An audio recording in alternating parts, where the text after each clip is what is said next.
Hi everyone, this side CA Komal Tyagi. दोस्तों, आज हम स्टार्ट कर रहे हैं सीए फाइनल ग्रुप 2 में डायरेक्ट टेक सब्जेक्ट का रिवीजन। गाइस, ये रिवीजन वीडियोस जो मैं अपलोड कर रहा हूं, ये वीडियोस रेलिवेंट हैं उन स्टूडेंट्स के लिए जो जैन 2021 में अपना एग्जाम्स देने जा रहे हैं। यानी कि मई 2021 वाले स्टूडेंट्स के लिए ये वीडियोस रेलेवेंट नहीं है। हालांकि मई 2021 वाले स्टूडेंट्स भी इन वीडियोस को रेफर कर सकते हैं। उसके बाद जो हमारी अमेंडमेंट वीडियोस आएंगी या फिर नई वीडियो आएंगी, वहां से आप अमेंडमेंट्स को कवर कर सकते हैं। दोस्तों, ये तो था डिस्क्रिप्शन। अब आते हैं अपनी पे, राइट। जो हम यहां पे कोर्स कवर करेंगे बड़ा प्रैक्टिकल पर्सपेक्टिव से करेंगे, राइट। और ये जो हमारा होगा, ये मेरा टीचिंग नहीं होगा, ये डिस्कशन होगा। अच्छा जी, सब बातें बाद में करते हैं, पहले कंटेंट पे आते हैं। इस वीडियो में मैं आपको ट्रस्ट यानी सेक्शन 11, सेक्शन 12, सेक्शन 13 जो कि ट्रस्ट, चैरिटेबल या फिर रिलीजियस ट्रस्ट रिलेटेड चैप्टर है, वो कवर कराऊंगा। साथ ही साथ सेक्शन 115 टीडी यानी एक्रीडिटेड इनकम का कॉन्सेप्ट आपके साथ डिस्कस करूंगा। ठीक है जी, दो बातें क्लियर है। यानी आज की वीडियो में क्या करने वाले हैं आप, सेक्शन 11, सेक्शन 12, सेक्शन 13 और सेक्शन 115 टीडी यानी एक्रीडिटेड इनकम को आप डिस्कस करने जा रहे हैं। ठीक है, तो रिवीजन करते हैं। मैं आपको कुछ रूल बता देता हूं रिवीजन के। जब भी आप रिवीजन करेंगे मेरे साथ, तो आपको वही इस तरह का कैल्सी आपके पास होना चाहिए, पेन आपके पास होना चाहिए, मेरा पॉकेट में आपका बाहर होना चाहिए और अपना नोटबुक होना चाहिए। ठीक है जी। And you should be very active, क्योंकि मैं यहां पे डिस्कशन ऐसा नहीं कर रहा हूं, मैं प्रिज्यूम करके चल रहा हूं कि आप मेरे सामने बैठे हैं and I will ask question from you और आपको आंसर देना है। कहां पे आंसर देंगे? कमेंट बॉक्स में देख सकते हैं आंसर। ठीक है ना, कमेंट बॉक्स में आप अपना आंसर दे सकते हैं। डिस्कशन को स्टार्ट करते हैं, क्योंकि 1-1.5 मिनट हमने ओवरव्यू देने में ही लगा दिया। अच्छा, स्क्रीन पे देखो, यहां पे मैंने लिखा है चैरिटेबल और रिलीजियस ट्रस्ट। मैंने क्या लिखा है? चैरिटेबल और रिलीजियस ट्रस्ट। ठीक है जी। एंड इंस्टीट्यूशन, ध्यान से सुनना। चैरिटेबल या फिर religious trust are the trust which are formed with an objective. Charitable and religious trust मतलब वो ट्रस्ट जो फॉर्म्ड हुए हैं, जो बने हैं, जो एग्जिस्टेंस में आए हैं विद द ऑब्जेक्टिव। कौन से objectives? Live to poor, education, yoga, medical leave, preservation of environment, monument, places, historical interest या फिर advancement of general public utility के ऑब्जेक्टिव। क्लियर है? यानी अगर आपसे कोई भी पूछे कि भाई सेक्शन 11, 12, 13 जो है चैरिटेबल ट्रस्ट का है, उसमें कौन से चैरिटेबल या फिर रिलीजियस ट्रस्ट की बात करी गई है टैक्सेबिलिटी की, कि आपका आंसर होगा वो चैरिटेबल या फिर रिलीजियस ट्रस्ट जो फॉर्म्ड हुए हैं विद द ऑब्जेक्टिव। क्या ऑब्जेक्टिव था? बताओ। मेरा वीडियो पॉज करो और मन में रिकॉल करो। अच्छा, रिलीफ टू पुअर था, योगा था, मेडिकल फैसिलिटी था, और क्या था? प्रिजर्वेशन ऑफ मॉन्यूमेंट्स था, एनवायरमेंट्स था, और क्या था? Advancement of general public utility. याद रहेगा?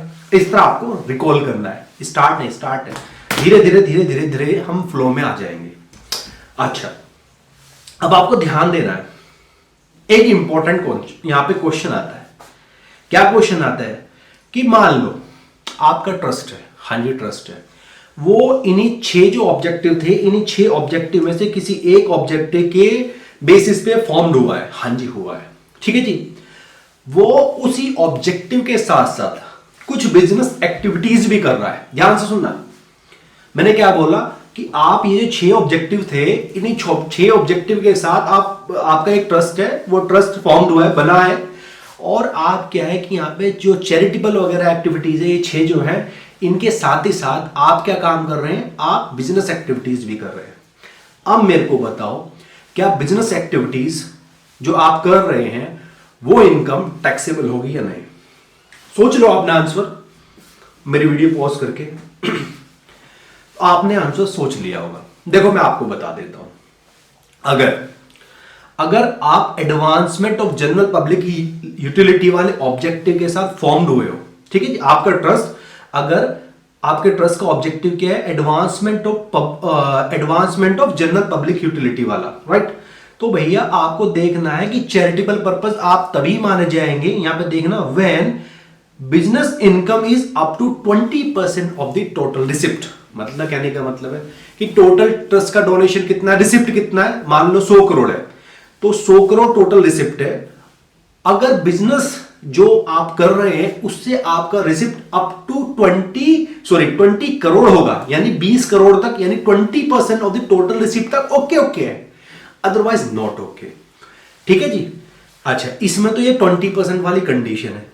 अब मान लो यहां पे आप कर रहे हो योगा, मेडिकल लीव या फिर एजुकेशन, ठीक है ना, इन वाले ऑब्जेक्टिव के साथ आपका ट्रस्ट फॉर्म्ड हुआ है, ठीक है जी। और साथ ही साथ इन ये ऑब्जेक्टिव के साथ अगर कुछ बिजनेस एक्टिविटीज कर रहा है तो इसका क्या होगा, आपने तो आंसर सोचा होगा, मैं आपको बता देता हूं। देखो, इसमें टैक्सेबल भी हो सकती है और नॉट टैक्सेबल भी हो सकती है। क्यों?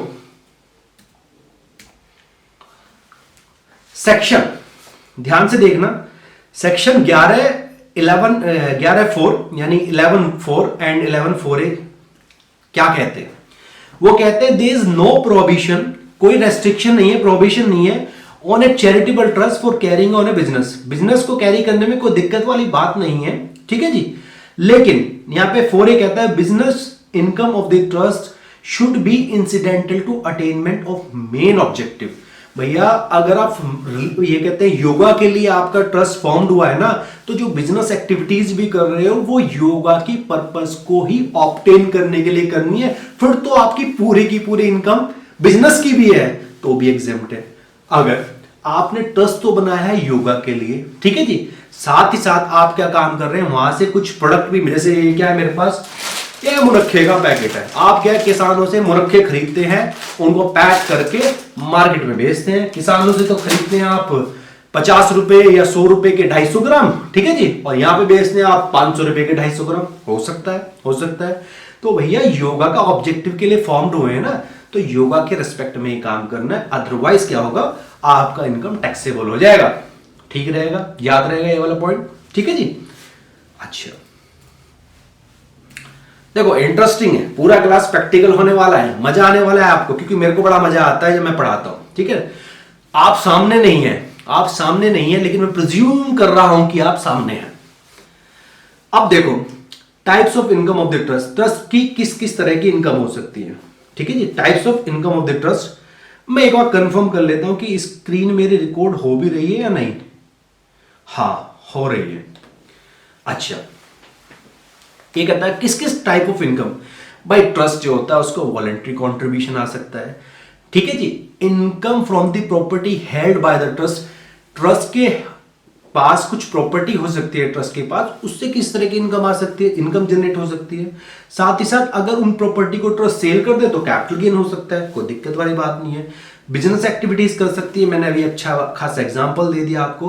और या फिर अनोनिमस डोनेशन आ सकते हैं। ये क्या होता है, अनोनिमस डोनेशन क्या होते हैं, गुप्त दान, ऐसा दान जिसमें हमें पता ही नहीं है कि दान किसने दिया है, यह ऐसा दान जिसमें हम ये दिखा रहे हैं कि हमें नहीं पता ये दान कहां से आ रहा है। इन बातों में दोनों में फर्क है, जो मैंने बात बोली बताऊंगा आगे।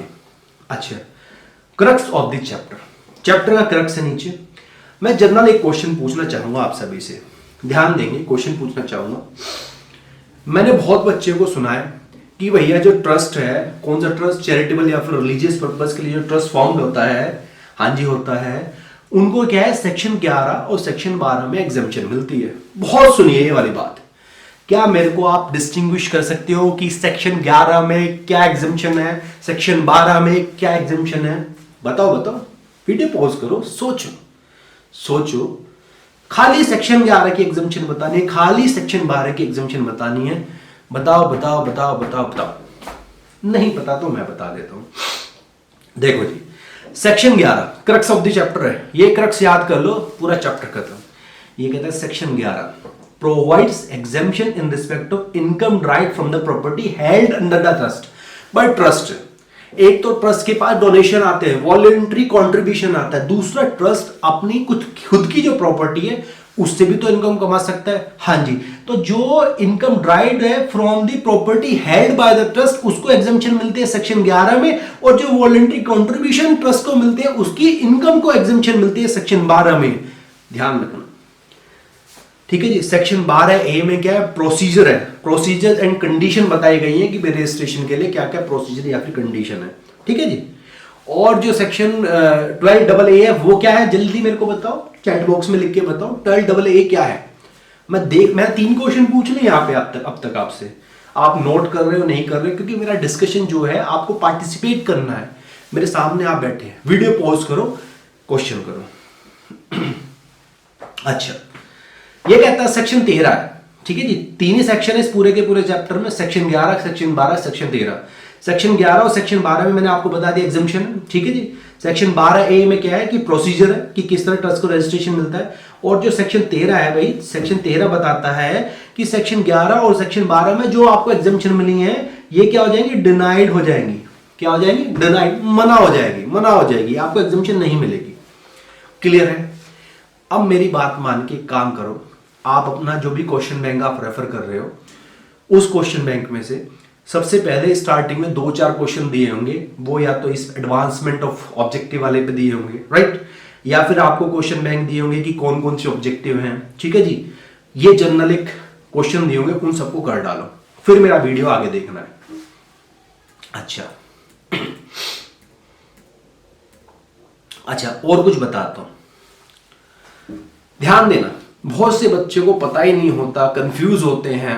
सुन लो ये वाला इंपॉर्टेंट पॉइंट, सेक्शन 1023C ये क्या कहता है, income of the universities, hospital, educational institution या फिर मेडिकल इंस्टीट्यूशन। देखो सेक्शन 11 जो बात करता है वो जनरल एग्जामिशन की बात करता है, लेकिन ये जो सेक्शन नंबर 1023C है यहां पे बात होती है क्या, स्पेसिफिक एग्जामिशन की। क्या स्पेसिफिक एग्जामिशन है, देखो अगर गवर्नमेंट एजुकेशनल इंस्टीट्यूट है तब, या फिर नॉन गवर्नमेंट एजुकेशनल इंस्टीट्यूट है तब। अगर गवर्नमेंट एजुकेशनल इंस्टीट्यूट का मतलब क्या है कि भैया यूनिवर्सिटीज, एजुकेशनल इंस्टीट्यूशन ये एग्जिस्टिंग है सोनली फॉर एजुकेशन पर्पस, केवल एजुकेशन पर्पस के लिए, प्रॉफिट कमाना यहां पे ऑब्जेक्टिव नहीं है। अच्छा, एंड ध्यान रखना, एंड विच इज होली और सब्सटेंशियली फाइनेंस्ड, होली यानी पूरी तरह या फिर मेजरली, यानी मान लो कि यहां पे गवर्नमेंट एजुकेशन इंस्टीट्यूशन का मतलब जहां पे गवर्नमेंट ने 70-80% का कंट्रीब्यूशन करा है, या पूरा का पूरा 100% कंट्रीब्यूशन गवर्नमेंट का, तो भैया इन जो एजुकेशनल इंस्टीट्यूशन है ना इनकी इनकम पूरी की पूरी एग्जेम्प्ट है। अच्छा, अब नॉन गवर्नमेंट पे आते हैं। नॉन गवर्नमेंट को 2 कैटेगरी में बांटते हैं, कैटेगरी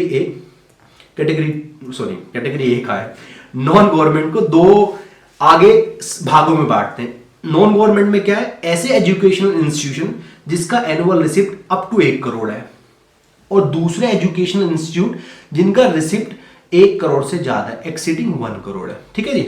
अब यहां पे क्या इंपॉर्टेंट पॉइंट है, आपको सेक्शन नंबर 1023C पे एक आधा क्वेश्चन मिल सकता है, ठीक है जी। अपना क्वेश्चन बैंक देखना, वहां से क्वेश्चन करना।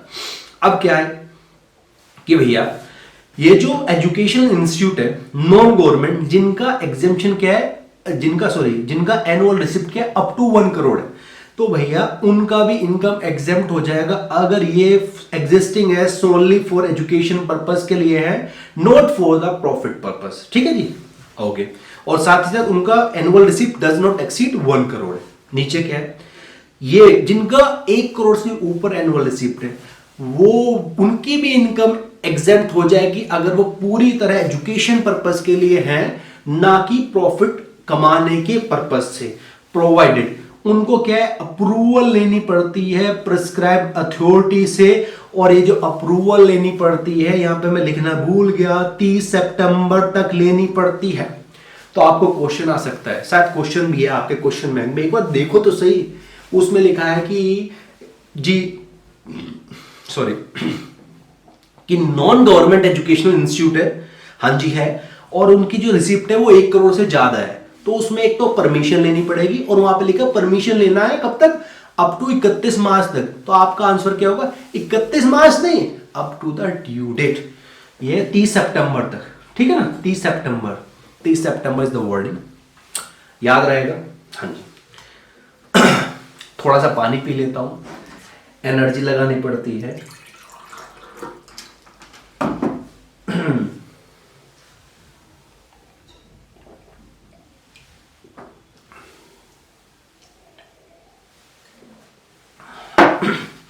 आगे चलेंगे।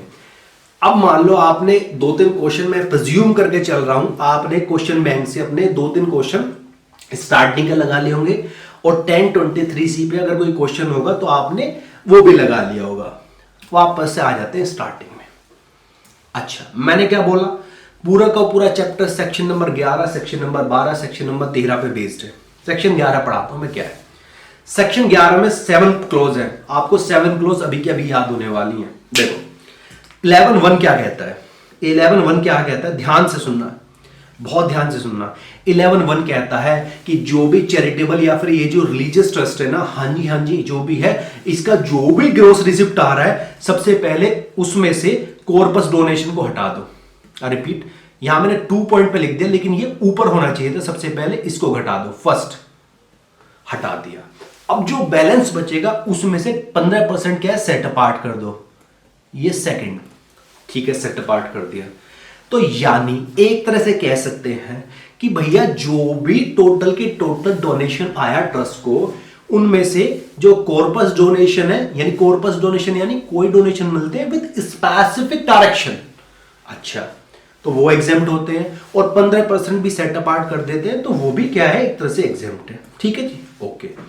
अब क्या करना है, जो भी बैलेंस बच जाए रिसिप्ट, ठीक है जी, या कंट्रीब्यूशन का जो भी बैलेंस बच जाए उसको आपको अप्लाई करना है। अच्छा, अप्लाई कैसे करेंगे भैया, ये कह रहा है अप्लाई करना है, यानी परचेज कर सकते हो आप, कैपिटल एसेट परचेज कर सकते हो, या फिर रिपेमेंट ऑफ लोन के रिस्पेक्ट में कर सकते हो, या फिर रेवेन्यू खर्चे के लिए कर सकते हो, या फिर किसी और ट्रस्ट जो कि रजिस्टर्ड है अंडर सेक्शन 12A, या फिर educational institution under section 1023C as earlier discussed, उनको आप डोनेशन कर सकते हो।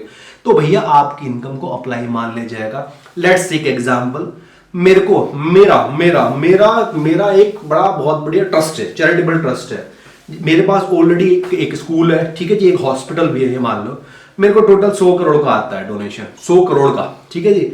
5 करोड़ कॉर्पस है, सबसे पहले 5 करोड़ हटाऊंगा, ठीक है जी, कितना बचा, 95 बचा, राइट। उसमें से मैं क्या 15% घटाऊंगा, ठीक है जी, कितना बचा 95 माइनस जो भी 15% बचेगा। लेट्स टेक ए एग्जांपल कि ये बच गया 85 समथिंग बच गया, ठीक है ना, 85 नहीं आएगा वैसे, पॉइंट में आएगा, लेकिन अभी कैलसी में चला नहीं रहा, ओके। अब मान लो उसमें से मैंने क्या कुछ कैपिटल एसेट्स परचेज करी, मैंने बिल्डिंग परचेज कर ली, एक अपने ट्रस्ट के नाम पे एक और बिल्डिंग परचेज कर ली, वो कितने की, लेट्स से 60 करोड़ की थी, तो मैं यहां से 60 करोड़ माइनस कर दूंगा। अब मेरा कितना बचा, 25 यहां पे मेरा बचा। अब यहां पे पॉइंट आता है, इंपॉर्टेंट पॉइंट है, बहुत से बच्चे कंफ्यूज हो जाते हैं कि भाई क्या आप तो सर बिल्डिंग परचेज कर रहे हो और यहां से इनकम में से घटा रहे हो। मेरे भाई अप्लाइड माना जाता है, ट्रस्ट के चैप्टर में ये चीज अप्लाई माना जाता है, लेकिन जब हम normal provision of income tax देखते हैं, जैसे पीजीपीपी वगैरह देखते हैं, तो बिल्डिंग हमें अलाउड नहीं होता, उस पर हमें डेप्रिसिएशन अलाउड होता है, लेकिन यहाँ पे माना जाता है, ठीक है जी, यहाँ पे माना जाता है अप्लाइड। अच्छा, ये तो था अप्लाइड, जब हम खुद से स्वेच्छा से हम क्या करते हैं, अप्लाइड करते हैं। अब बात कर रहे हैं डीम टू बी अप्लाइड। कुछ केसेस हैं जहां पे डीम टू बी अप्लाइड, कैसे, देखो भाई, आपको मान लो कुछ इनकम रिसीव नहीं हो पाई, तो आप कहोगे एओ को एप्लीकेशन दोगे और कहोगे लग रहा है कुछ ज्यादा ही चाय पी ली। चाय पीना सीए स्टूडेंट्स के लिए लाभदायक नहीं है। हाँ जी, ये कहता है डीम टू बी अप्लाई का एग्जांपल क्या है, ये कहता है income is applied for charitable purpose in India in, अच्छा हाँ, मान लो डीम टू अप्लाई का मतलब है कि भाई आपको मान लो कोई इनकम रिसीव नहीं हुई, ठीक है जी, एक्रूअल बेसिस पे आने वाली है, लेकिन अगले महीने आने वाली है, और मेरा इस समय मार्च में मैं खड़ा हूं, ठीक है जी, क्लोजिंग है, तो भाई आप एक एप्लीकेशन लिखोगे को कि जी इस साल मेरे को रिसीव नहीं हुई, मेरे को जिस साल रिसीव होगी या फिर मेरे को अगले साल रिसीव होगी, मैं अगले साल ही इसको अप्लाई कर दूंगा, तो इसलिए मेरा ये, इसके ऊपर आप टोटल इनकम से इसको घटाने की आज्ञा दीजिए, या फिर इसको मेरा एप्लीकेशन मान लीजिए। मैं एक बार लैंग्वेज पढ़वाता हूं क्या है यहाँ पे। ये कहता है डीम टू बी अप्लाई मतलब income is applied for the charitable purpose in the year of receipt or immediately succeeding year, assessing submit a declaration to the AO on or before the due date of filing the return under section 139(1). अच्छा, ये कह रहा है कि case हो सकता है कि असेसी को कोई इनकम रिसिप्ट ना हुई हो, आई ना हो, ठीक है ना। तो असेसी यहां पर रिक्वेस्ट कर सकता है एओ को, और रिक्वेस्ट करनी है on or before the due date, ठीक है जी, on or before the due date as per 139 section में जो ड्यू डेट होती है, राइट। तो आपको रिक्वेस्ट करनी है कि एओ साहब कहेंगे हाँ जी बोलोगे, कहेंगे जी मेरा ट्रस्ट है, एओ साहब कहेंगे ओके बताओ आगे, कि जी मेरी इनकम है वो मुझे जिस साल रिसीव होगी, ये कुछ इनकम है अभी रिसीव नहीं हुई है, जिस साल रिसीव होंगी मैं उस साल लगा दूंगा। एओ कह रहे पक्का, कह रहे सर उस साल नहीं तो उससे अगले साल तो लगा ही दूंगा, क्योंकि यहाँ पे सेक्शन 11(1) में ये क्लोज लिखी हुई है कि जिस साल रिसिप्ट होगी या फिर उससे साल में अगर उसको अप्लाई कर देता हूं तो वो मेरा एप्लीकेशन डीम्ड अप्लाई मान ले जाता है।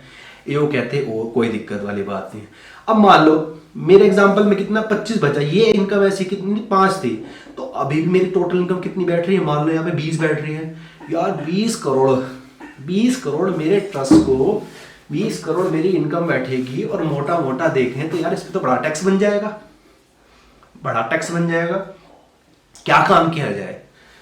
एक काम करते हैं, मुझे पता है, क्या पता है, मेरे ट्रस्ट को हो सकता है फ्यूचर में इतने डोनेशन ना आए, तो मैं क्या काम करूंगा, सेक्शन 11(2) का यूज करूंगा। 11(2) क्या कहता है कि भैया अगर असेसी को लगता है, यानी ट्रस्ट को लगता है कि उसे कोई फ्यूचर प्रोजेक्ट स्टार्ट करना है, जैसे मुझे क्या, मेरे पास अभी क्या था ट्रस्ट में, मेरे में क्या बताया था स्टार्टिंग में, कमेंट में लिखो यार, मेडिकल इंस्टीट्यूशन, और मैंने क्या बताया था, एजुकेशनल इंस्टीट्यूशन, ये 2 चीज थी मेरे पास।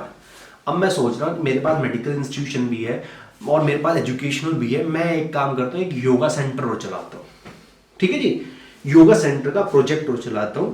तो इस केस में मैं क्या काम करूंगा, मैं एओ साहब से कहूंगा कि एओ साहब, वो कहेंगे हाँ जी बोलो जी, कह रहे जी मैं 85% जो इनकम मुझे पूरी की पूरी अप्लाइड करनी थी मैं उसको अप्लाइड नहीं कर पा रहा, ठीक है जी, मेरे केस में तो 20 ही बची है, तो मैं 20 को अप्लाइड नहीं कर पा रहा, लेकिन मेरा 20 करोड़ में से 18 करोड़ का मैं प्रोजेक्ट बनाना चाह रहा हूं।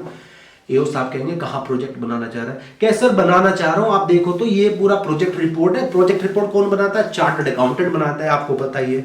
अच्छा जी, तो पूरा प्रोजेक्ट रिपोर्ट के साथ हम एओ साहब के पास जाएंगे और उनसे कहेंगे कि जी हमारी ये इनकम सेट अपार्ट कर दो। एओ कहेगा कोई दिक्कत नहीं। कितने टाइम तक सेट अपार्ट हो सकती है, ये हो सकती है, it can be set apart कितने साल तक, ये 5 साल तक है। मैं पढ़ लेता हूं कहां पे है, ये कहता है where the 85% of the total income referred in section 11(1) is not applied or is not deemed to have been applied, ठीक है जी, in India during the previous year, but it is accumulated or set apart either in whole or in part for the application of such purpose in India, then such income so accumulated या फिर set apart shall not be included in the total income। अब मेरा 18 करोड़ का जो project है ना, उसके respect में मैं ये क्या है, इसको भी यहां से माइनस कर दूंगा, ये भी मेरी टोटल इनकम में नहीं आएगी, यानी टोटल इनकम कितनी रह जाएगी मेरी 2। लेकिन यहाँ पे एक कंडीशन है, क्या कंडीशन है भैया, ये जो सेट अपार्ट करोगे ना आप, ये for a period of maximum कितना 5 साल के लिए हो सकता है, और आपको ये जो डिक्लेरेशन है ना on or before the due date under section 139(1) आपको फिर से एओ के पास देना पड़ेगा ये डिक्लेरेशन कि मैं इस तरह का एक प्रोजेक्ट स्टार्ट कर रहा हूं और ये भी मेरी प्रोजेक्ट रिपोर्ट वगैरह, ठीक है जी, और ये 18 करोड़ का प्रोजेक्ट है, तो मेरा ये इनकम टोटल इनकम में इंक्लूड नहीं है, इसी वजह से मेरी इनकम जो आएगी 2 करोड़ आएगी, ना कि 20 करोड़ आएगी, ठीक है ना। इस तरह करके समझाने के लिए मैं आपको बता रहा हूं। अब स्टार्टिंग में मैंने फर्स्ट पेज पे आपको क्या कहा था कि भाई डोनेशन टू ट्रस्ट जो अंडर सेक्शन 12AA या फिर 1023C को भी अप्लाइड मान लेते हैं, लेकिन ये जो अमाउंट आपने 5 साल के लिए सेट अपार्ट किया है, किसी प्रोजेक्ट के लिए किया है, भैया इसको आपको किसी और एजुकेशनल इंस्टीट्यूशन को नहीं देना है, it should not be donated, ध्यान रखना। दूसरा, मान लो आप इनकम अप्लाई नहीं कर पाए, आपने प्रोजेक्ट के लिए 18 करोड़ रुपए बचाए थे नहीं बचाए थे, हाँ जी बचाए थे।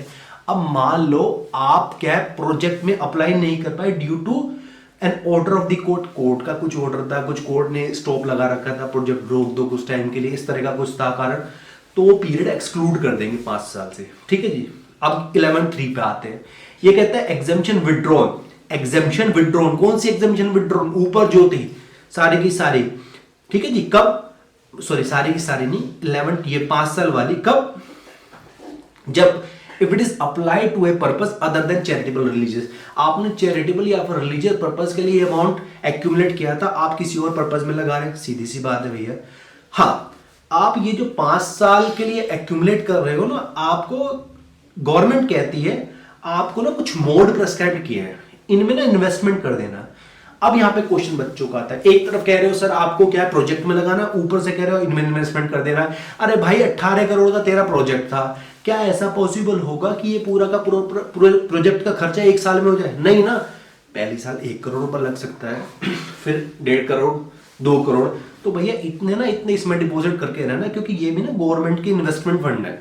अब इनको आप पढ़ लेना खुद, ठीक है ना, कि जैसे ये government saving certificate, deposit with the post office saving certificate वगैरह।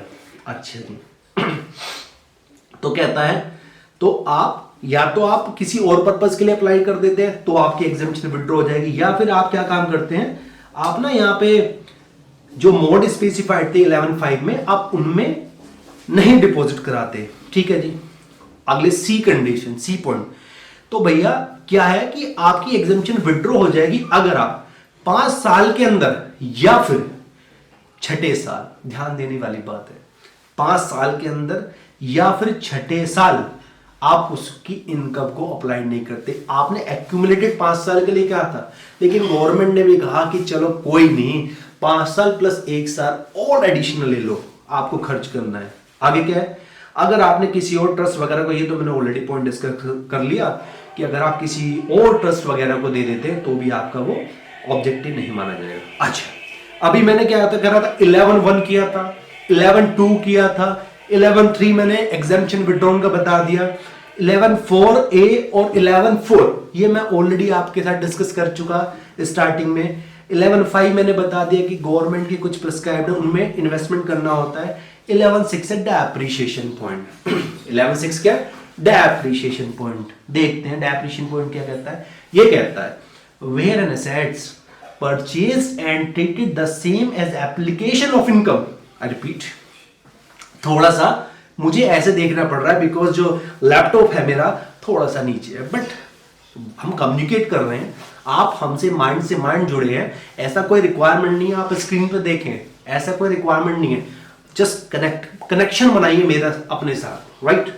अच्छा, और ये नोट्स वगैरह मैं अटैचमेंट में करके दे दूंगा, टेंशन ना लें।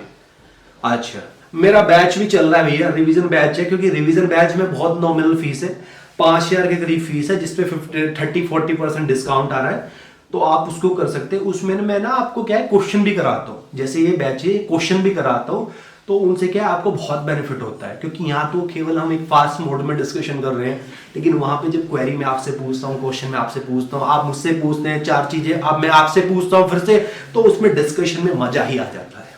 सुनो आगे, डेप्रिसिएशन पॉइंट क्या आता है, ये कहता है where an asset, I repeat, where an asset purchase and treat the same as application of income under section 11A then. अरे भैया, जब मैंने क्या कहा था, आपने कोई बिल्डिंग खरीदी, अब आपका पूरा का पूरा प्रोजेक्ट ही बन गया, तो भैया आपको उसके ऊपर डेप्रिसिएशन नहीं मिलेगा।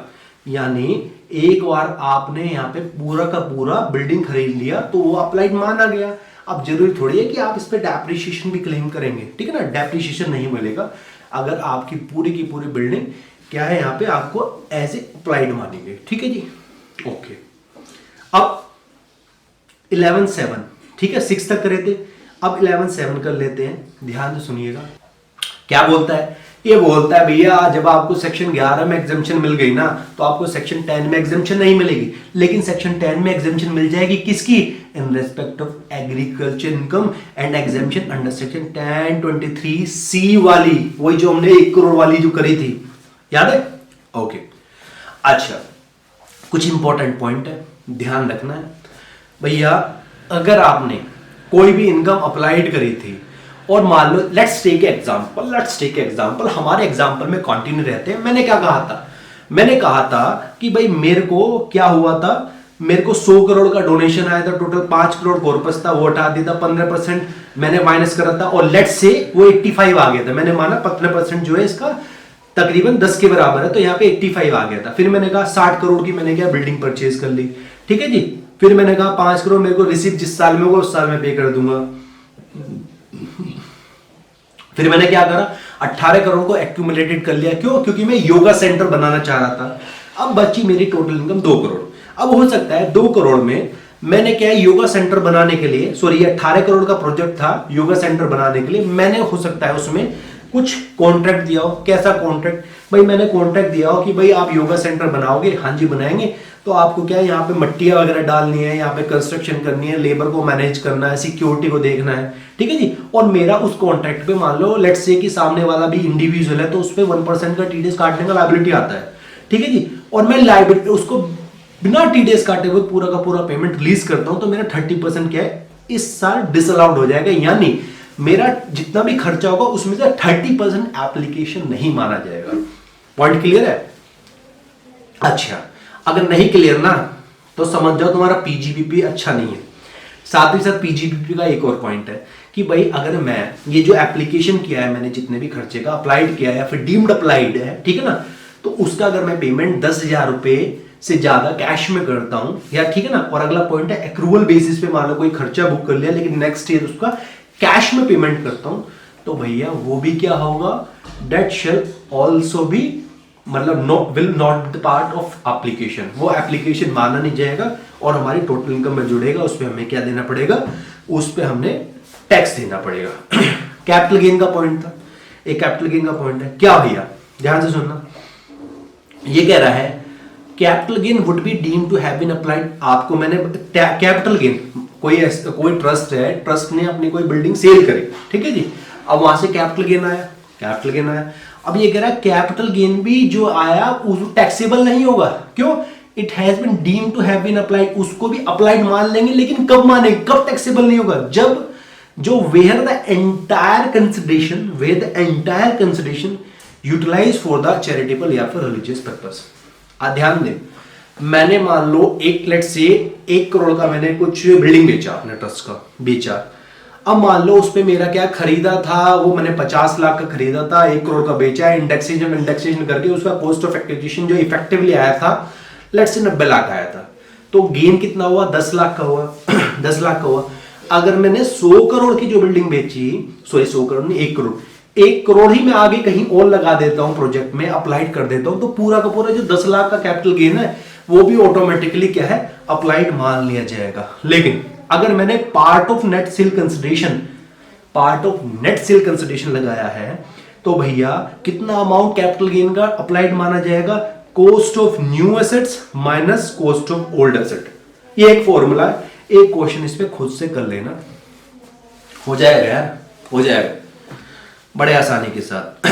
अच्छा, सेक्शन 12A है। सेक्शन 12A क्या कहता है, ये कहता है कि भैया अ ट्रस्ट या फिर institution can claim exemption under section 11-12 कब, only after registration under section 12AA। Section 12A जो बताता है वो बताता है प्रोसीजर, सेक्शन 12A जो बताता है वो बताता है प्रोसीजर, और वो कहता है कि जो एग्जेम्पशन है अंडर सेक्शन 11 और 12 आपको तभी मिलेगी जब आपके पास 12AA का में रजिस्ट्रेशन होगा, ठीक है जी। आगे क्या कह रहा है भैया, 12AA के रजिस्ट्रेशन के बाद ही आपके ट्रस्ट को क्या है, गवर्नमेंट का ग्रांट मिलेगा या फिर प्राइवेट सेक्टर से ग्रांट मिलेगा, ठीक है जी।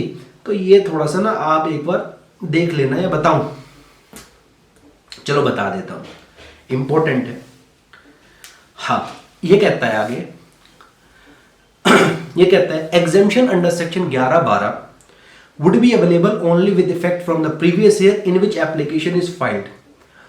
बहुत ट्रिकी पॉइंट है, मैं बता देता हूं चलो आपको। वैसे आपके टीचर ने बताया होगा, मैं क्वेश्चन पूछता हूं। लेट्स टेक एग्जांपल, आप प्रीवियस ईयर 18-19 में हैं, हाँ जी हैं, मार्च के महीने पे हैं, आपने कहा ट्रस्ट में रजिस्ट्रेशन कराना है, आपको ट्रस्ट में रजिस्ट्रेशन कराना है।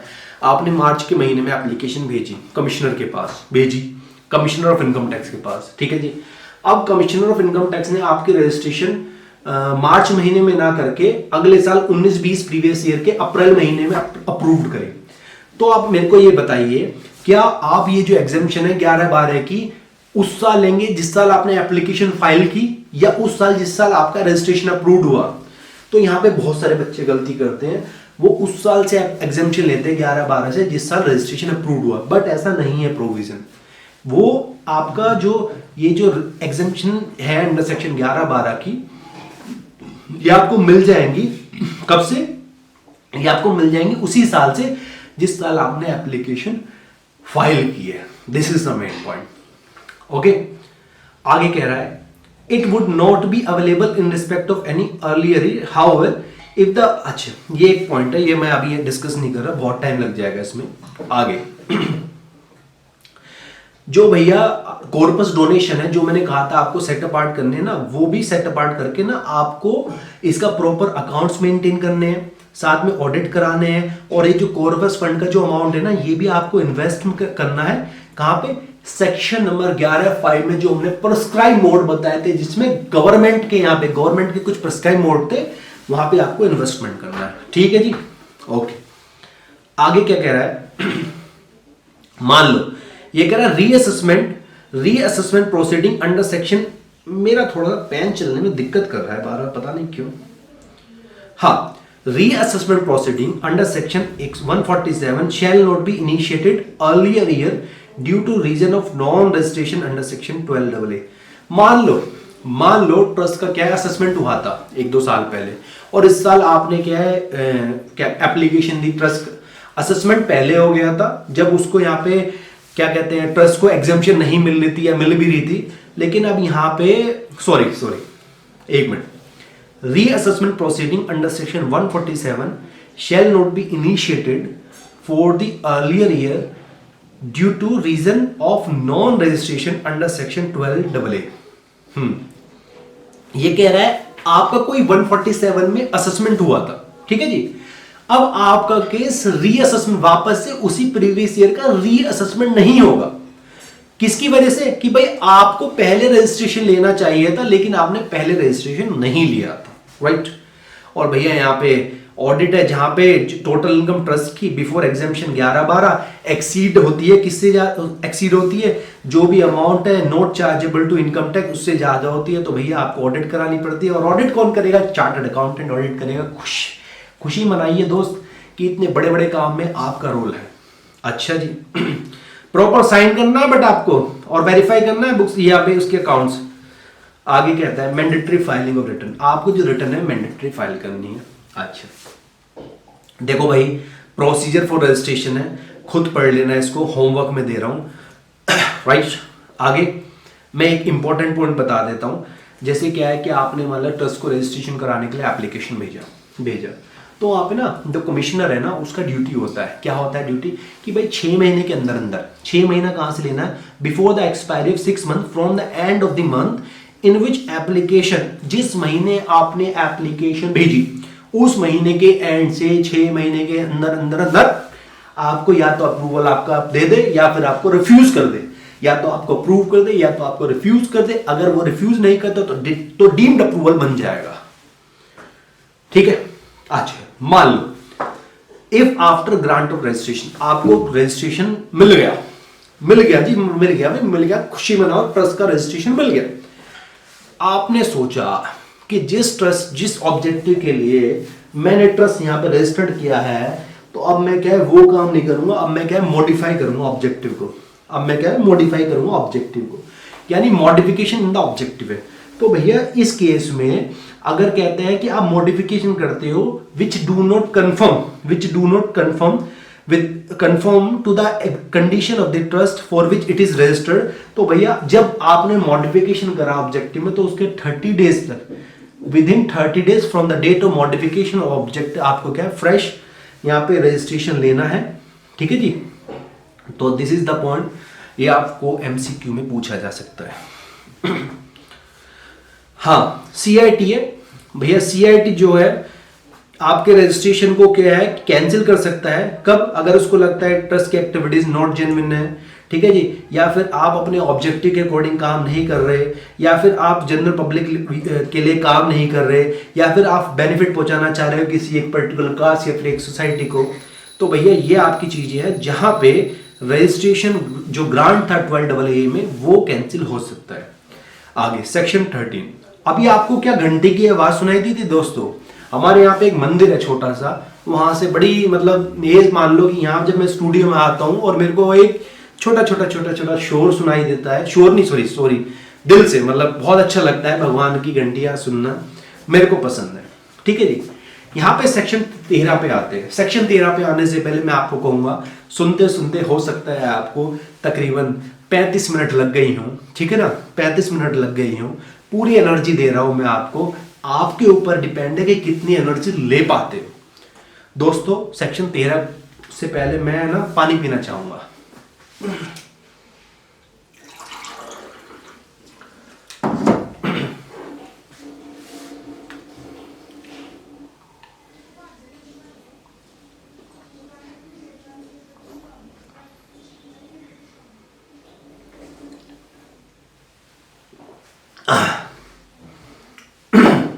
First class, first class. देखो दोस्तों, ये कोशिश है, ये कोशिश है। मैं देखता हूं इस कोशिश से कितने लोगों को बेनिफिट हो पाता है।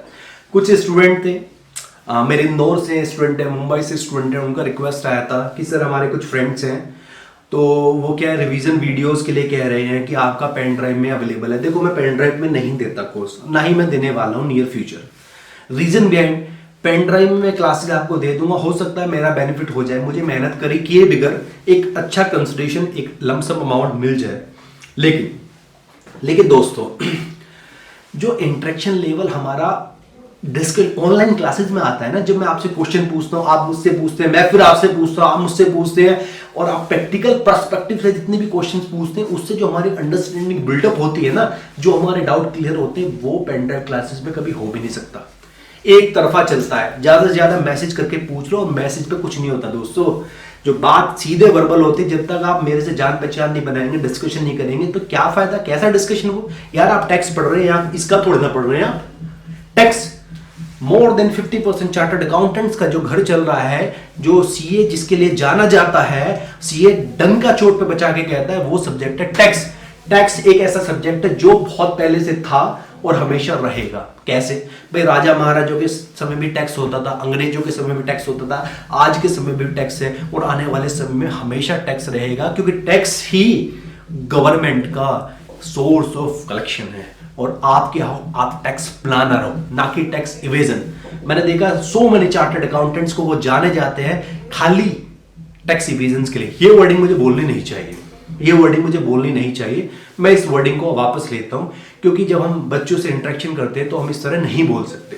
बट कुछ केसेस थे जिसमें न्यूज़पेपर में ऐसा गवर्नमेंट का न्यूज आया, तो उसकी वजह से मैं बोल रहा हूं कि हमें टैक्स इवेजन नहीं करना, हमें टैक्स प्लानर बनना है। और हाँ, क्लाइंट पे अगर कुछ पेनल्टी लग रही है, क्लाइंट पे कुछ अगर टैक्स लग रहा है, तो लगने दो यार, why should we take tension, ठीक है ना।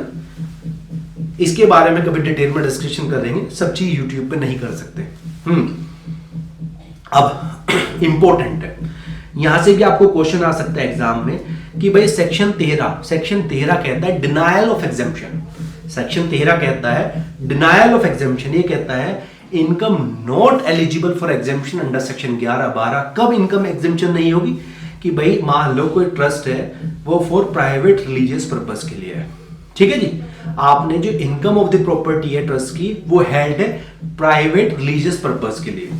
दूसरा क्या है, income from the trust established for the benefit of any particular religious community और कास्ट। आपने ये जो ट्रस्ट है, ठीक है जी, ये किसके बेनिफिट के लिए है, एक रिलीजियस कम्युनिटी के लिए या फिर कास्ट के लिए, या फिर आप क्या है बेनिफिट पहुंचाना चाह रहे हैं स्पेसिफाइड पर्सन को। स्पेसिफाइड पर्सन मतलब ट्रस्ट के कौन भैया, ऑथर या फिर फाउंडर ऑफ द ट्रस्ट, ठीक है जी।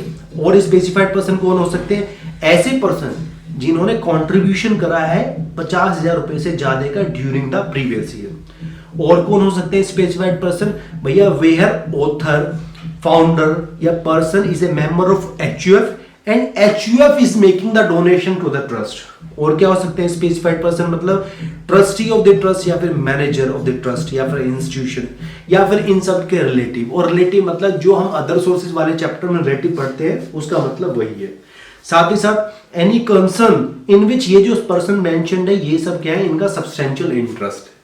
तो अगर आप इनके लिए, इनके बेनिफिट के लिए, जो मैंने बोला इनके बेनिफिट के लिए आप क्या है कि इनकम को यूटिलाइज करते हैं, then you are not eligible for exemption under section 11 and section 12। हाँ जी sir, start anonymous donation.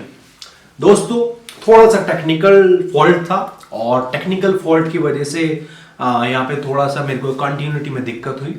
Right, अब हम स्टार्ट करते हैं अपना यहाँ पे लास्ट जो हमारा कॉन्सेप्ट है, अनोनिमस डोनेशन। अनोनिमस डोनेशन करने के बाद हमारा ट्रस्ट का चैप्टर तो पूरा का पूरा खत्म हो जाएगा। राइट, हमने तकरीबन 40-45 मिनट एक इफेक्टिवली डिस्कशन किया है। राइट, तो आपको अब अनोनिमस डोनेशन और एक्रीडिटेड इनकम में इसी तरह मेरे साथ लगातार कंटिन्यूटी खेलते रहना है। ओके, ठीक है दोस्त। इंपॉर्टेंट बात देखो, जो अनोनिमस डोनेशन होता है ये होता है एक गुप्त दान। अब यहां पे इंपॉर्टेंट है, मेरा एक क्वेश्चन है, सपोज करो आपका एक चैरिटेबल इंस्टीट्यूशन है, ठीक है जी, उसको कोई गुप्त दान मिला। गुप्त दान कैसे मिला भाई? मेरा, जैसे मैंने आपको बताया था, मेरा एक ट्रस्ट है जिसमें क्या है, एक हॉस्पिटल और एक एजुकेशनल इंस्टीट्यूशन है, ठीक है जी। अब मान लो मेरे को गुप्त दान मिलता है। गुप्त दान कैसे मिलता है कि भाई दो तरीके से गुप्त दान मिल सकता है। एक तो वाक्य में ही मेरे यहाँ पे किसी ने एक कट्टा बोरी पैसे लाके रख दिए और चला गया। मैंने सुबह आके देखा, अरे अरे अरे ये पैसे किसके हैं, तो हमने सोचा कि भाई यहाँ पे ट्रस्ट में आया है, पैसे रख के गया है, तो ये गुप्त दान होगा। दूसरा क्या है, चलो दूसरा मैं बताता नहीं, ठीक है ना, दूसरा नहीं बता सकता यहाँ पे publicly, we can not disclose कि किस किस तरह से दाने होते हैं। अच्छा, तो यहाँ पे अनोनिमस डोनेशन की बात करते हैं। सबसे पहले अनोनिमस डोनेशन यानी गुप्त दान जो होता है वो टैक्सेबल होता है। ध्यान रखेंगे कब टैक्सेबल होता है, अगर आपका ट्रस्ट चैरिटेबल है तो। सर अगर ट्रस्ट रिलीजियस है तो, मंदिर मस्जिद गुरुद्वारे धार्मिक रिलीजियस है तो गुप्त दान का क्या होगा भाई साहब? गुप्त दान टैक्सेबल नहीं होता उन केसेस में। अच्छा जी सर, ये बात तुम्हें पता थी? तो ध्यान से सुनो, जो चैरिटेबल ट्रस्ट है उस केस में केवल जो अनोनिमस डोनेशन है, दिस इज टैक्सेबल, ठीक है जी, दिस इज टैक्सेबल। टैक्सेबल भी कितना होगा? 30% के हिसाब से टैक्सेबल होगा। लेकिन क्या लिखा है यहाँ पे? After exemption. एग्जेम्पशन कितनी है? Higher of 5% of the total donation या फिर 1 लाख, ठीक है जी। पहले एग्जेम्पशन प्रोवाइड कर देंगे और फिर जो भी बैलेंस बचेगा उस पर सीधा 30% रेट लगाएंगे। अच्छा, अब यहां पे इंपॉर्टेंट है, सर जिसको एग्जेम्पशन मिल गई उसका क्या भाई? उसका नॉर्मल ट्रीटमेंट होगा जो हम स्टार्टिंग से करते आए हैं, यानी टोटल आपकी इनकम में जुड़ जाएगा। फिर उसमें से आप कॉर्पस माइनस कर दे, सॉरी उसमें से, हाँ अगर कॉर्पस हो, कॉर्पस का ही पॉइंट नहीं डिस्कस करते, उसमें से 15% माइनस कर देंगे, फिर उसको अप्लाइड कर देंगे तो आपको सेक्शन 11-12 में आपको एग्जेम्पशन मिल जाएगी। लिख रखा है मैंने यहाँ पे कि भाई नॉर्मल ट्रीटमेंट होगा। अब मान लो कि जो अनोनिमस डोनेशन मिला है ये किसको मिला है? वो ऐसे ट्रस्ट को मिला है जिसका ऑब्जेक्टिव क्या है? Holi religious and charitable purpose का ऑब्जेक्टिव है, ठीक है जी। उनको अनोनिमस डोनेशन मिला है तो इनका क्या होगा? तो मैंने बताया था कि भाई रिलीजियस के रिस्पेक्ट में है, तो यहां पे ये पॉइंट लिखा हुआ है कि अगर रिलीजियस के रिस्पेक्ट में मिला है तो भैया नॉट टैक्सेबल। ये सेक्शन 115 बीबीसी यानी अनोनिमस डोनेशन का टैक्सेबिलिटी वाला सेक्शन लगता ही नहीं है, ठीक है जी। और यहां पे क्या है कि अगर आपको होली रिलीजियस या फिर चैरिटेबल पर्पस है आपका, तो भी अनोनिमस डोनेशन टैक्सेबल नहीं होंगे। लेकिन अगर आपको जो अनोनिमस डोनेशन है वो मिले हैं विद स्पेसिफिक डायरेक्शन, भाई आप होली रिलीजियस या फिर चैरिटेबल ट्रस्ट हो और आपको डोनेशन मिला है विद स्पेसिफिक डायरेक्शन, तो उस केस में क्या होगा? ध्यान से सोचो, क्या होगा? तो उस केस में भैया ये जो स्पेसिफिक डायरेक्शन से मिले हैं, यानी कि भाई मेरा इस ट्रस्ट के अंदर कोई स्कूल बनवा दो या फिर हॉस्पिटल बनवा दो, तो उस केस में ये जो स्पेसिफिक डायरेक्शन से मिले हैं आपको उसी लिए अप्लाई करना पड़ेगा और इट विल बी टैक्सेबल। ध्यान से सुनो, ये कह रहा है however it will be taxable if such anonymous donation आपको रिसीव हुए हैं विद द स्पेसिफिक डायरेक्शन। आप रिलीजियस एंड चैरिटेबल ट्रस्ट हैं, फिर भी आपके अनोनिमस डोनेशन टैक्सेबल हो जाएंगे अगर वो स्पेसिफिक डायरेक्शन से मिले हैं, ठीक है जी। This is the point. ये एक इलस्ट्रेशन है, आईसीआई का इलस्ट्रेशन आप देख लेना, राइट। और अब स्टार्ट करते हैं, कुछ इसमें एक एग्जांपल है, ये आप देख लेना। बाकी हमारा पूरा का पूरा यहाँ पे जो चैप्टर है ट्रस्ट का निमट गया है। अब मैं आपके लिए जो एक्रीडेड इनकम का कॉन्सेप्ट है वो डिस्कस करने जा रहा हूं। हाँ जी दोस्तों, अब थोड़ा सा माहौल गर्म करते हुए कोट मैंने उतार दिया है क्योंकि मैं डिस्कस करने जा रहा हूं आपके साथ एक्रीडेड इनकम का कॉन्सेप्ट, राइट।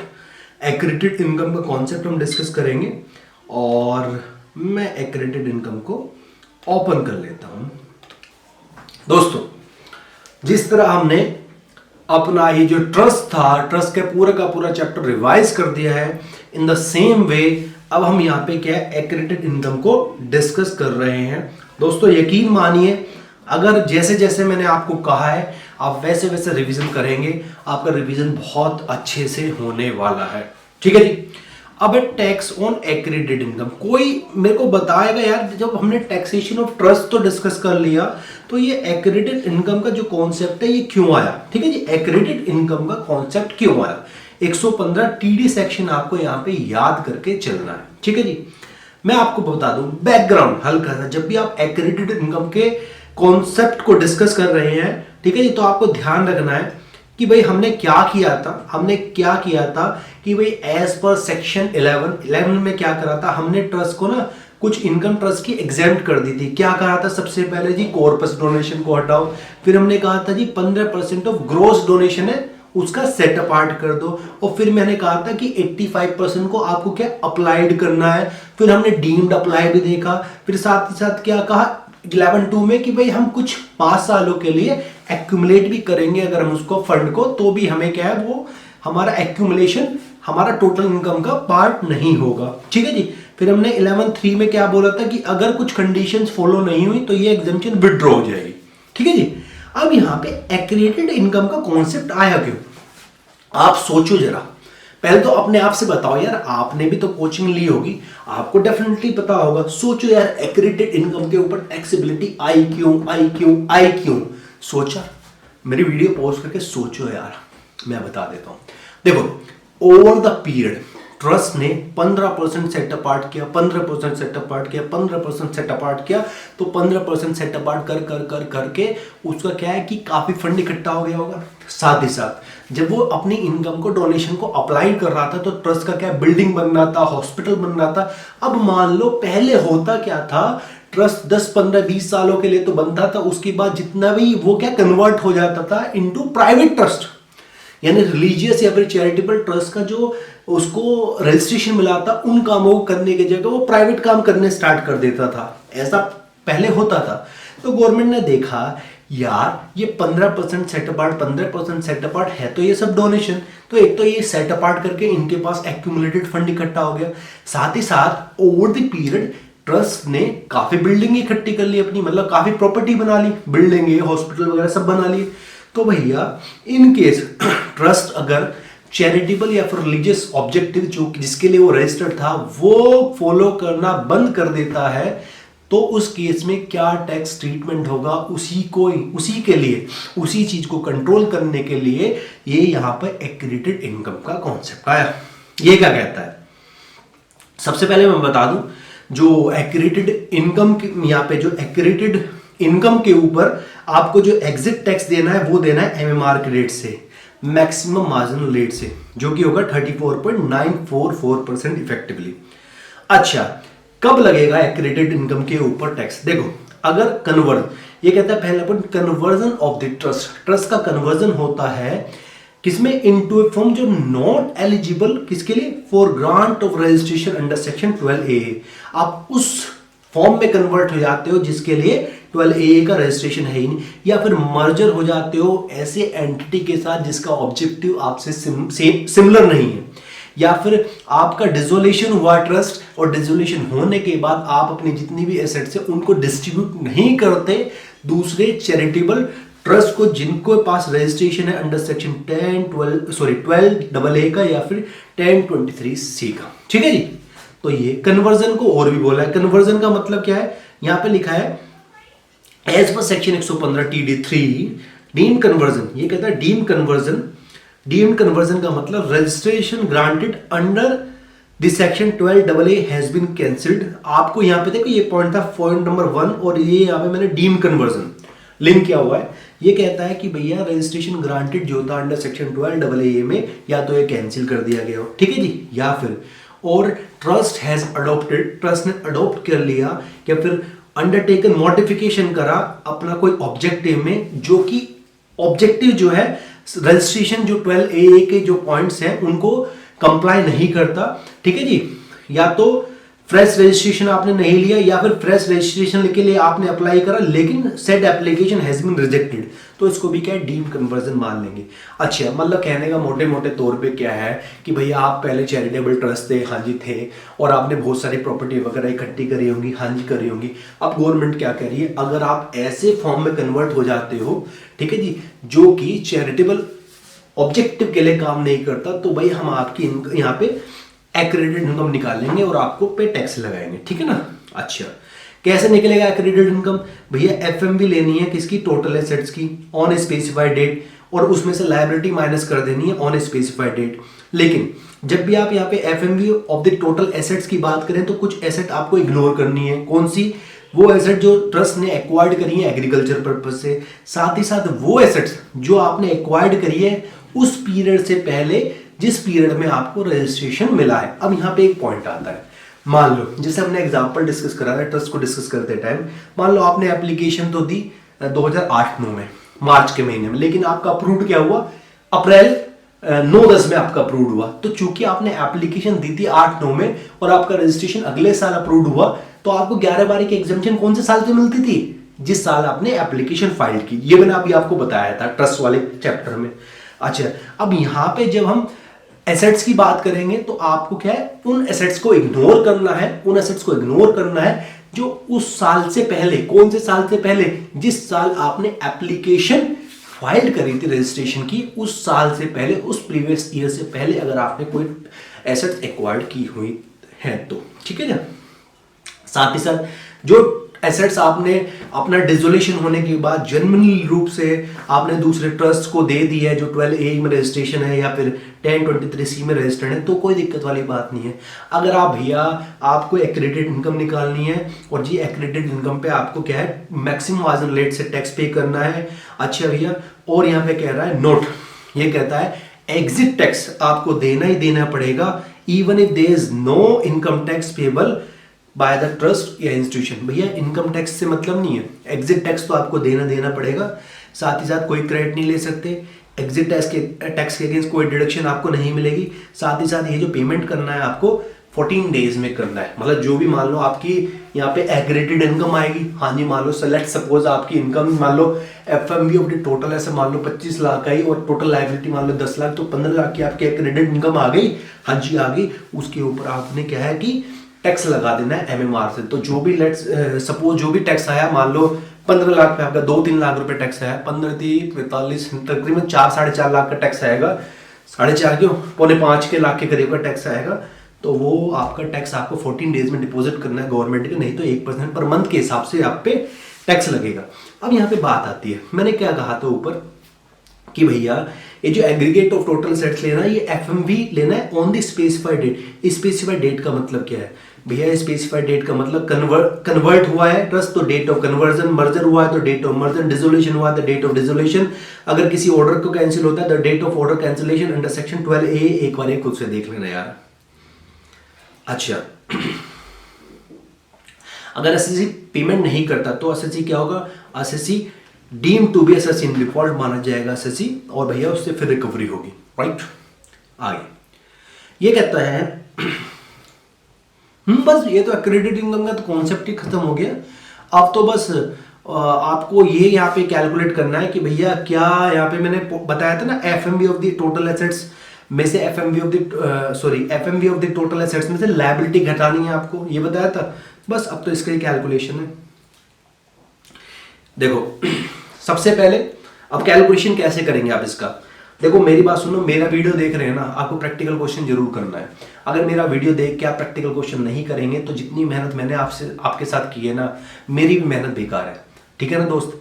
तो मुझे पता है मैं समझाता थोड़े डीपली में हूँ और स्टूडेंट्स को पसंद आया मेरा मेथड समझाने का, उसके लिए मैं उनको थैंक्स बोलना चाहता हूँ, क्योंकि लोगों की एक्सपेक्टेशन से ही हम यहाँ पे काम करते हैं। सपोज अगर कोई कहता स्टूडेंट की सर आपको कोई जरूरत नहीं है या हमें कोई नीड नहीं है आपके लेक्चर की, तो मैं क्यों रिकॉर्ड करता, यहाँ पे स्टूडेंट कहते हैं जो अभी हमारे स्टूडेंट्स हैं कि सर अगर थोड़ा थोड़ा एक रिवीजन वीडियो भी आप बना देंगे तो सर बहुत हेल्प हो जाएगा, और वाकई में मैं समझता हूँ ये हेल्पफुल है, क्योंकि जब हम डिस्कशन करते हैं कुछ पॉइंट्स होते हैं कि जो स्किप हो जाते हैं, जो कि एक हमारा ह्यूमन टेंडेंसी भी है कि हाँ भाई हम सब कुछ रिटेन याद नहीं रख सकते, कुछ ना कुछ चीज़ें तो हमारी हैं जो हम नहीं स्किप कर देते हैं। तो भाई यहाँ पे रिवीजन जब हम करते हैं ना तो बहुत सारी चीज़ें हमें क्लैरिटी होती है, ठीक है ना। तो इसलिए ये क्या है, देखो मैं आपको बता देता हूँ एफएमवी कैसे कैलकुलेट करनी है।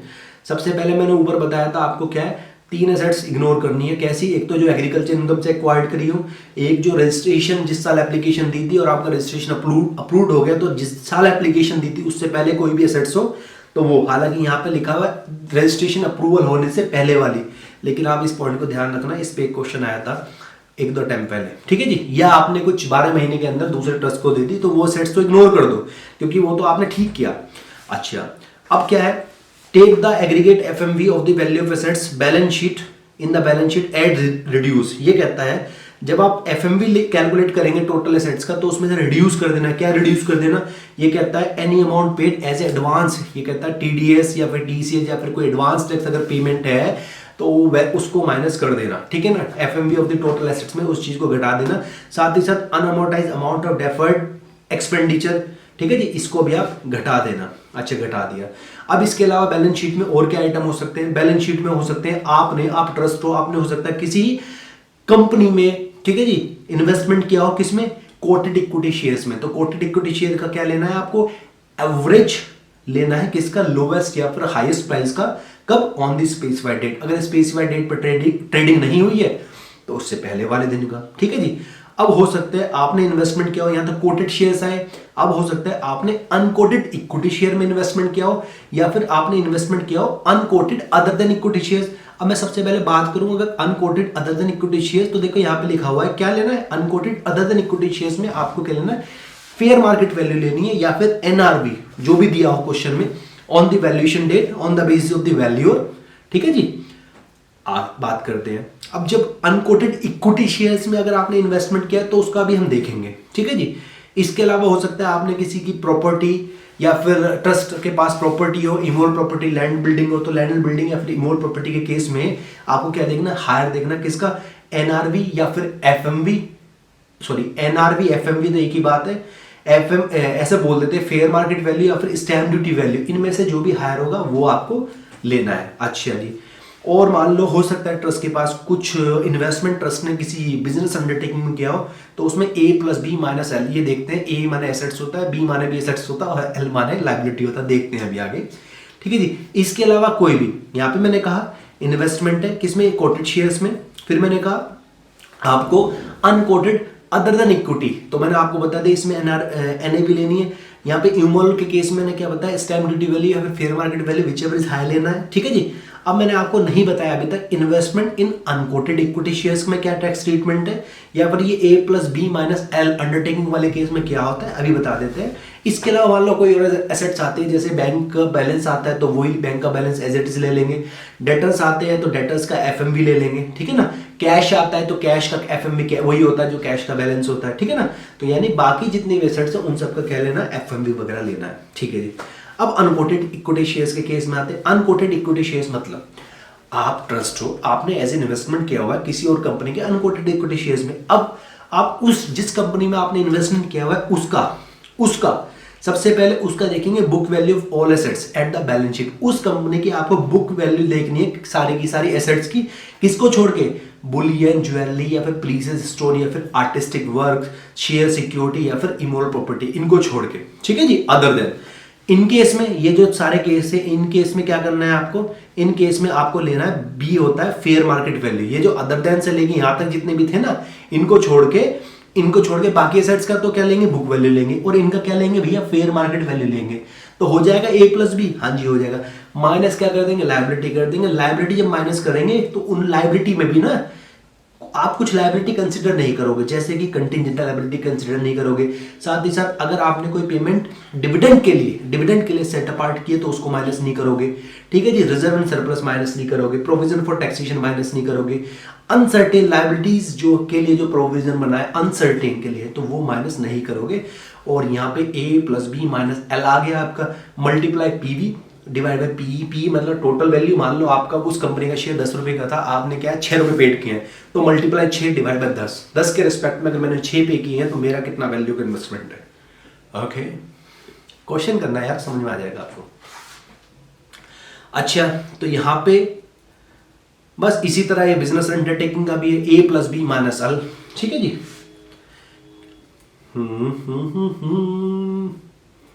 हाँ जी, यहां पे मैंने बताया है टोटल लायबिलिटी की कैलकुलेशन। ठीक है जी, लायबिलिटी की कैलकुलेशन अभी भी बताई थी, लेकिन वो कौन सी लायबिलिटी की कैलकुलेशन थी, जब हमने इन्वेस्टमेंट किया हुआ है किसी कंपनी में, तो उसकी जब बैलेंस शीट देख रहे हैं उस पर्सपेक्टिव से। अब यहाँ पे हम क्या बता रहे हैं, हमारी खुद की ट्रस्ट की लायबिलिटी। मैंने क्या बोला था, एफएमवी ऑफ टोटल एसेट्स लेना है, वो हमने डिस्कस कर लिया। अब क्या माइनस लायबिलिटी भी तो करना है, तो उसी लायबिलिटी को यहाँ पे बताया गया। लायबिलिटी का मतलब है total book value of all liability. Liability का मतलब है book value of all liability. ध्यान से पढ़ना, माइनस कर देंगे बट नॉट इंक्लूडेड, लायबिलिटी में नहीं इंक्लूड होगा क्या, ऐसा कैपिटल फंड या फिर एक्यूमुलेटेड फंड या फिर कॉर्पस। साथ ही साथ लायबिलिटी में नहीं इंक्लूड होगा रिजर्व एंड सरप्लस। साथ ही साथ लायबिलिटी में नहीं इंक्लूड होगा कंटिंजेंट लायबिलिटी। साथ ही साथ लायबिलिटी में नहीं इंक्लूड होगा कि भाई provision meeting for uncertain liability, यानी सर्टेन लायबिलिटी है वो इंक्लूड होगा, अनसर्टेन इंक्लूड नहीं होगा। साथ ही साथ any amount representing provision for tax नहीं इंक्लूड होगा। लेकिन ये कहता है अदर देन, छोड़ के किसको, amount of tax paid as a deduction or collection, TDS, TCS, advance tax as reduce. देख लेना, बताएंगे डिटेल में, इसको यहां पे नहीं बता सकते, ये डिटेल में बता सकते हैं। राइट, बस ये खुद होमवर्क में है भाई, सारे मैं थोड़ा ना बताऊंगा, या रिवीजन क्लास थोड़ा ना है, ये तो एक रिवीजन बैच की तरह। गाइस आप यकीन नहीं मानेंगे, तकरीबन हमें 1 घंटा हुआ होगा, क्योंकि अभी मेरे को ये पूरा का पूरा वीडियो मर्ज करना है। राइट, उसके बाद इफेक्टिवली ये वीडियो निकल के आएगा कि 1 घंटा कितना टाइम जो भी हुआ होगा। तो thank you very much, I hope आपने इंजॉय किया होगा। दोस्तों मेरी मेहनत पूरी की पूरी बेकार हो जाएगी अगर आपने क्वेश्चन ट्राई नहीं किया। राइट, और क्वेश्चन के लिए आप किसी भी टीचर का क्वेश्चन बैंक रेफर कर सकते हैं। गाइज मेरा क्वेश्चन बैंक के रिस्पेक्ट में मैं आपको बताना चाहता हूँ, अभी मेरे पास मेरा क्वेश्चन बैंक रेडी नहीं है। राइट, तो मेरा क्वेश्चन बैंक रेडी होने में थोड़ा सा टाइम लगेगा। अभी बेस्ट क्वेश्चन बैंक आपके लिए है आईसीआई का question bank, institute of the chartered accountant का क्वेश्चन बैंक, या फिर उनके क्वेश्चंस आपके लिए यहाँ पे रिलेवेंट है। ठीक है, तो आप जितना हो सके इंस्टीट्यूट के क्वेश्चंस कीजिए, और जब इंस्टीट्यूट के सारे क्वेश्चन हो जाए आपसे, मल्टीपल टाइम रिवीजन हो जाए, 2-3 बार रिवीजन हो जाए आपसे, then you can refer the questions of other writer. ठीक है जी, तो मैं जो क्वेश्चन बैंक ला रहा हूं दैट इंक्लूड आईसीआई क्वेश्चन, और मेरे बहुत ही कम क्वेश्चन होंगे, बिकॉज इंस्टीट्यूट ने इतने सारे क्वेश्चन दे रखे हैं, तो बाकी क्वेश्चन करने की क्या जरूरत है यार, क्योंकि इंस्टीट्यूट अपनी तरफ से पूछता है। तो सांस चढ़ रहा है थोड़ा सा, बट लास्ट में कहना चाहता हूं गाइज, अभी तो ये जो रिवीजन वीडियो है ये मई 2021 के लिए है, लेकिन अगर इसमें कुछ अमेंडमेंट नहीं है तो ये वीडियो जैन 2021 वाले स्टूडेंट्स के लिए है, और अगर कुछ अमेंडमेंट होगा तो मई 2021 के लिए या तो हम नए पार्ट्स बनाएंगे, नहीं तो हम अमेंडमेंट लेक्चर कराएंगे। और मेरा बैच जो कि स्टार्ट है 15 जैन से, और ये एक रिवीजन बैच होगा। ये रिवीजन बैच उन स्टूडेंट्स के लिए होगा जिन्होंने एक आध बार कोचिंग ली थी या खुद से कोशिश की थी डायरेक्ट टेक्स्ट पढ़ने की, लेकिन कॉन्फिडेंस नहीं है। मैं आपको यकीन दिला के कहता हूँ, you will get lot of confidence, you will get lot of confidence. बात करते हैं रेगुलर बैच की। कुछ बच्चों का फोन आ रहा है मेरे पे कि सर आपका रेगुलर बैच है या नहीं है। देखो दोस्त, अभी रेगुलर बैच मैं नहीं निकाल रहा। अभी मेरा फोकस क्या है, केवल रिवीजन बैच का फोकस है। मेरा जो रिवीजन बैच होता है ये 20 डेज का होता है। महीने में हर महीने एक रिवीजन बैच होता है। टाइमिंग 11 बजे से 2 बजे तक होती है दिन में।